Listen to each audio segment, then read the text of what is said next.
Debate चल रही थी इस पे नरेगा पे, तो सारा सदन रात को 11 बजे 12 बजे 2:30 बजे तक चलता था, तो 2-10 बजे में छूट जाता है पैसा। 9 बजे भाषण हो रहा था कि नरेगा पे अपार भ्रष्टाचार है। तो मेरा नंबर आया तो मैंने कहा भ्रष्टाचार करता कौन है? भ्रष्टाचार ये सदन करता है।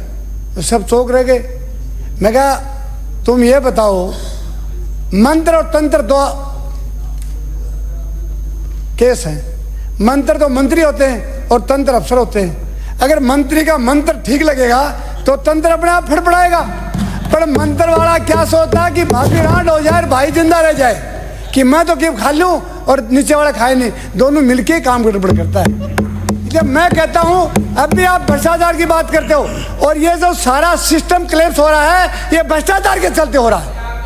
और मैं आज मेरी वजह से हो रहा है, मेरी, हाँ हमारे कान बीच में नहीं बाबा जी तान तो अपने स्थान पे जाने के लिए बाबा जी ताने कहे तो मुख्यमंत्री बनाचार के मंत्री को नाको कौन पियो क्यों लाए रान की सेवा करने खातर ते जाके धुन बैठो आराम पाओगा, भगवान को नाम पे लोगा क्या नहीं, क्या हो गया? मेरे को मंत्री कहाँ से बनाएगा? मैं ऐसे बोलूंगा तो मंत्री बनाएंगे। मंत्री उनको बनाएंगे तो अच्छे चमचे होते हैं। मैं चमचागिरी नहीं करूंगा, इसलिए तो नहीं बनता हूँ। और मंत्री कौन है? मंत्री वो तो जिसके दिल में आम और अमान होता है, और वो जो जिसकी आत्मा में मर जाती है वो मंत्री बने जाए। प्रधानमंत्री बनने से क्या जानी है? मेरा कोई परवाह नहीं इस बात की मंत्री बड़ी से। मैं संतरी पक्का बनता हूँ, और संतरी बनूंगा तब तक हमारी जनता की सेवा करूंगा। आप ये कह रहे हो कि हमारे भ्रष्टाचार बहुत है। बाजार सारा सदन, आज मुख्यमंत्री भी है, आ जाएंगे 29 तारीख को सारा सदन बैठेगा, उसमें सारे कह दो एक पैसा नहीं खाएंगे, अपना बंद हो जाएंगे नीचे वाला तंत्र। आप विषय भूल रहे हो। विषय पर ठीक है, ये विषय तो यही बढ़िया है, लेकिन अच्छा नहीं लगता है। मैं एक बात कह रहा हूँ कि अगर आपको सबके दिल में भावना हो जाए कि राजस्थान को हमें पवित्र बनाना है, राजस्थान को सुदृढ़ बनाना है, और राजस्थान की प्रत्येक स्कीम को क्रियान्वित करनी है, तो भ्रष्टाचार से मुक्ति पानी पड़ेगी। और जब तक आज ये कहते हैं कि आयुर्वेद की बात करते हैं, 1000 आयुर्वेद हॉस्पिटल हैं, 83 यूनानी, 355 होम्योपैथिक है। आप ये बताइए, एक जमाना था कि वैद्य हाथ की नाड़ी देख के बता देता था कि तूने 5 दिन पहले क्या खाया था। अब का वैद्य क्या करता है? कोटापायन गोली लाता है और पीस के पुड़िया बना लेता है, उसको दे देता है, बोलता तू ठीक हो गए। ठीक तो था ही, कोटापायन गर्मी लाएगी ठीक हो जाऊंगा। हमारा वैद्य अपनी अभी हमारे पारिक जी ने बताया था कि अपना नाम वैद्य लेने से शर्माने लग गए। आप मैं मेले करने से शर्माने लग जाऊं या जनता का सेवक करने से शर्माने लग जाऊं, मैं क्या काम करूंगा?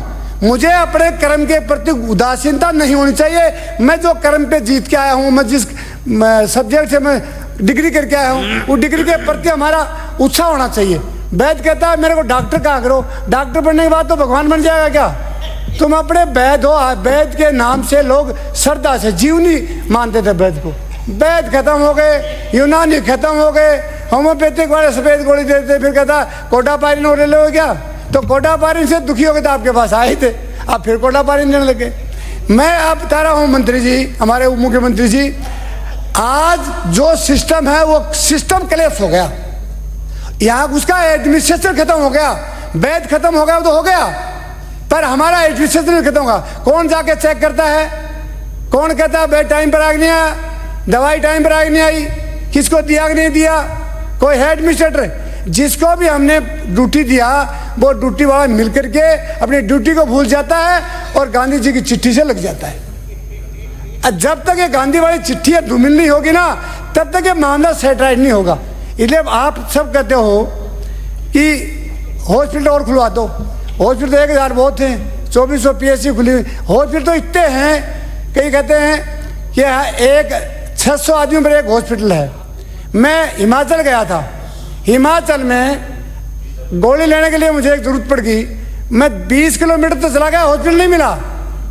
केरला में चला गया, केरला में भी यही हालत है। अगर सबसे ज़्यादा इस राजस्थान की 6,85,48,234 जनता है, इसमें हमारा हिंदुस्तान में 8वां नंबर है, और बीमारियों में 1 नंबर पे आने के तैयार हो रहे हैं। क्यों? कोई व्यक्ति अपने शरीर को एलोपैथी गोली तो ले लेगा, जेब में डालेगा, चलता मुंह मिलेगा, पानी पी लेगा, चल देगा। लेकिन कभी सोचा कि हमने कभी योगा करेंगे? आयुर्वेद के प्रति आदमी को जागरूक होना चाहिए।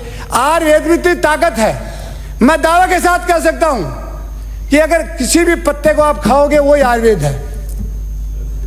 एक आदमी 3 साल तक डॉक्टर के चक्कर में 7 ऑपरेशन करा लिए, पेट में गड़बड़ थी।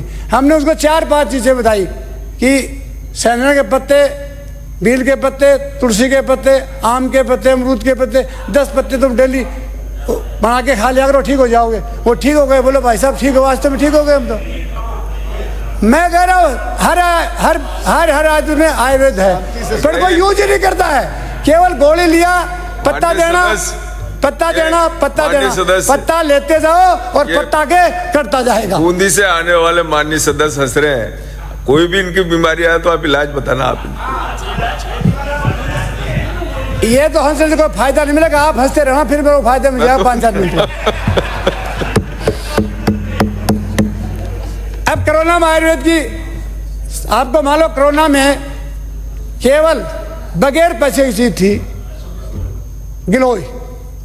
गिलोय का पत्ता और गिलोय की जड़ का, गिलोय एक ऐसा बेल है, अगर 6 महीने तक आपने फर्श पे डाल दी तो भी नहीं सूखेगी। 6 महीने तक अगर आपने फर्श पे डाल दी तो भी वो सूखेगी नहीं, उसका गुण दोष खत्म नहीं होगा। उसका हमने काढ़ा बना के पिया, लोगों ने कोरोना ठीक होगा। क्या हो गया? अमृता गिलोय। क्या तकलीफ है? अगर तकलीफ है तो 15 मिनट बाद मिलना। और दिल में कोई गड़बड़ है तो दिल में रखना, बोल के समय खराब मत करो, ना घंटी बजा देंगे। कोई फायदा नहीं। संजीवनी को तो हम भूल गए और हम लगे उन चीजों के जो खाद्य पदार्थों मिलावट वाली है। मिठाई खाने लगे, पनीर खाने लगे।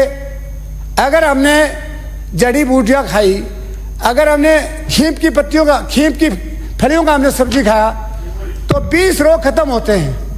क्या? पेट में कभी गड़बड़ नहीं होगी। क्या नाम बताया आपने? खींप की खिपोड़ी बोलते हैं उनको, फलियों का। अगर हमने करेले खा लिए बाढ़ पर से उतार के, 50 रोग खत्म हो जाएंगे। पर कहा पनीर बहुत अच्छा लगता है और चाऊ माऊ बहुत अच्छी लगती है। मैं कहा चाऊ माऊ खाओ तो चाऊ माऊ हो जाओगे।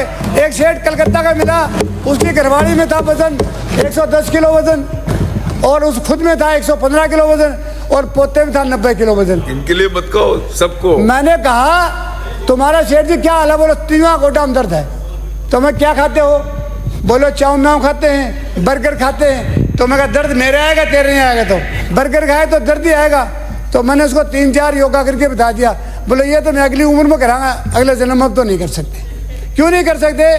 जीभ का स्वाद और जीभ की गड़बड़ आदमी को खत्म कर देती। जीभ से कोई गलत बोलते हो दुनिया घुटेगी, जीभ से ज्यादा खा जाओगे तो मरोगे। इसलिए जीभ का ध्यान रखना आपको। तो आप ये कह रहे हो कि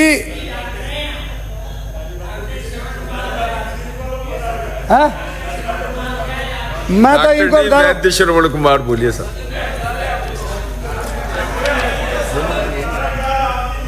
देखो मंत्री जी क्या हो रहा है, हम तो आए भरते हैं तो हो जाते हैं बदनाम, और वो कत्ल भी करते हैं तो चर्चा तक नहीं होती है। हमारा तो हम तो कुछ भी कर दे तो हमारे तो दुनिया भर के लांछन लगा दे, तुमने ये किया, तुमने ये किया। और आप लोग कुछ भी करते हो कि राज में हो, आधे से ज्यादा तो डर के बारे बोलेंगे नहीं, आधे से ज्यादा तो डर के बारे बोलेंगे नहीं। ये हिंदुस्तान इतना कमजोर देश है जिसमें अगर किसी का राज आ जाता तो रात को 12 बजे मिल के आ जाते। राज से मत डरो, इंसान की इंसानियत से डरो। राज किसी का आ सकता है, राज आ जाए तो क्या होगा? हम कोई गड़बड़ी नहीं करेंगे, हम कोई अपराध ही नहीं करेंगे तो क्या पुलिस हमको पकड़ के ले जाएगी? और पुलिस में तो इतना दम ही नहीं रहा है। 5 मिनट। पुलिस में तो इतना दम ही नहीं रहा तो किसी को पकड़ ले। पुलिस तो अपने टाइम पास करती है। अब आपके सदन में मुख्यमंत्री जी कम आते हैं, गृह मंत्रालय का जवाब एक ही देता है, आंगनबाड़ी का जवाब भी कोई देता है, सबका जवाब अलग अलग देते हो। नॉलेज तो प्राप्त करना पड़ेगा। नॉलेज नाम लेने से नॉलेज नहीं आएगा। नॉलेज ले लोगे दुनिया के सब। स्वामी विवेकानंद जी पूरे हिंदुस्तान में जब जाते निकलते थे, पूरा देश प्रदेश विदेश देखता था। और जिसको ज्ञान ही नहीं होगा तो कुर्सी तोड़ने का काम करेंगे। सुबह जवाब नहीं आ रहे थे, जवाब नहीं आ रहे तो कहे मंत्री अध्यक्ष साहब कितने दिन बचाएंगे? पत्ते की ओट में बैठ के कितने दिन राज करोगे? नहीं कर सकते, दम पे करो। फौजी कहा करते एडी और पंजे के पास नौकरी करोगे तो हिंदुस्तान के सबसे बड़े सोल्जर बन जाओगे, और किसी के आशाने में खाना बनाओगे तो सैनिक नहीं बन सकते, वो बैटमैन नहीं बन सकते। इधर आदमी के पास ये नॉलेज होना चाहिए, और सबसे बड़ा तो आत्मबल होना चाहिए। आत्मबल जिसके पास नहीं है वो व्यक्ति दुनिया का सबसे कमजोर व्यक्ति है।